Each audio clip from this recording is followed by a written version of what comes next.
বাংলাদেশে ফিলিং স্টেশনে তেলের জন্য ভিড় করছেন ক্রেতারা। বাইক চালক, রাইড শেয়ারকারী চাচ্ছেন ট্যাঙ্ক ভর্তি করে জ্বালানি তেল নিতে। তেল সরবরাহকারী জানান, তেল পর্যাপ্তই রয়েছে, দামও বেশি রাখা হচ্ছে না। গত রাত থেকে পাম্পে তেল বিক্রিতে রেশনিং করে মোটরসাইকেলে সর্বোচ্চ 2 ও গাড়িতে 10 লিটার করে তেল সরবরাহ করতে দেখা গেছে পাম্প মালিকদের। গ্রাহকরা জানান, 2 থেকে 3 পাম্প ঘুরে তেল পাওয়া যাচ্ছে। তারা বলছেন, তেল সংকট ও দাম বাড়ার শঙ্কায় জ্বালানি সংগ্রহ করছেন তারা। ফিলিং স্টেশন কর্তৃপক্ষ জানান, তেলের সংকট হবে না, অতিরিক্ত না হওয়ার পরামর্শ তাদের। গ্রাহকরা আরও জানান, দীর্ঘ সময় লাইনে অপেক্ষা করার পর যে তেল পাওয়ার কথা বলেন তারা, সেটি তারা পাচ্ছেন না।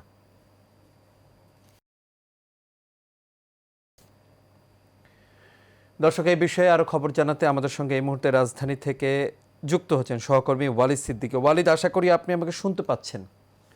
ওয়ালিদ, রাজধানীর যে পাম্পগুলো আছে, আপনি তো বিভিন্ন পাম্প পরিদর্শন করেছেন, তো সবশেষ কি দেখতে পাচ্ছেন? পাম্পে সংগ্রহ করতে গ্রাহকদের যে ভিড়, সেটি কেমন দেখছেন? আমরা সকাল থেকে ঢাকা শহরে বিভিন্ন পাম্পে গিয়েছি, দীর্ঘ লাইন দেখতে পেয়েছি। সকাল থেকে সারিবদ্ধভাবে লাইনগুলো সুশৃঙ্খলভাবে দাঁড়িয়েছিল এবং নিয়ম মেনেই তারা 2 লিটার পর্যন্ত তেল নিয়েছে। আমি আপনাদেরকে জানিয়ে রাখতে চাই যে মোটরসাইকেলে 2 লিটার এবং প্রাইভেট কারে 10 লিটার করে তেল দিচ্ছেন, মাইক্রো বাসে 20 লিটার এবং দূরপাল্লার বাসে 80 লিটার তেল দিচ্ছেন ফিলিং স্টেশন কর্তৃপক্ষ। আমরা ফিলিং স্টেশন কর্তৃপক্ষের সাথে কথা বলেছি, তারা বলেছে তেল মজুদ আছে তাদের কাছে, তারা দিতে পারবে। এবং আমি জানিয়ে রাখতে চাই আপনার, আজকে যে তারা যে তেল সংগ্রহ করে নারায়ণগঞ্জ ডিপো থেকে সরকারি, সেই ডিপো আজকে বন্ধ আছে এবং এটা যেহেতু আপনার ব্যাংকের মাধ্যমে লেনদেন হয়, তারা আগামীকাল থেকে আবার তেল আনতে পারবে। আমরা এই মাত্র যে স্টেশনে আছি, সেই স্টেশনে আমি আপনাদের দেখাচ্ছি যে স্টেশনে এই ফিলিং স্টেশনটা বন্ধ। শেওড়াপাড়া এবং তালতলার 3টে ফিলিং স্টেশন বন্ধ।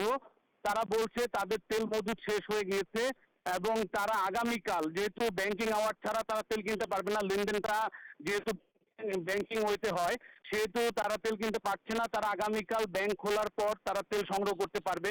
আমি আপনাদের জানিয়ে রাখতে চাই, সকাল থেকে আমরা অনেকগুলো পাম্পে গিয়েছি, এর মধ্যে গুলশানের একটি পাম্পে তারা নিয়ম না মেনে তারা টাঙ্কি, সম্পূর্ণ টাঙ্কি ফুল করেই তেল বিক্রি করছে। যেহেতু সরকার প্রজ্ঞাপন জারি করেছে যে সর্বোচ্চ মোটরসাইকেল 2 লিটার তেল পাবে, তারা নিয়ম নীতির তোয়াক্কা করছে না। রাজ, আমি আপনাকে আরো জানিয়ে রাখতে চাই, তেলের যে বর্তমান পরিস্থিতি দেশের সাধারণ মানুষের মধ্যে একটি প্যানিক সৃষ্টি করেছে। তারা বলছে যে এই মুহূর্তে তারা প্রাইভেট কারে করে দেশে যাবে, তারা কেনাকাটা করবে। এই মুহূর্তে তেলের যে সংকটটা তৈরি হয়েছে, এটা কৃত্রিম কিনা তা নিয়ে তারা সন্দেহ প্রকাশ করেছে। এবং তেলের মজুদের তারা বলছে যে ফিলিং স্টেশন কর্তৃপক্ষ তেল মজুদ করে বাড়তি দাম নেয়ার জন্য এই কার্যক্রম করছে বলে তারা অভিযোগ করেছে আমার কাছে। রাজ।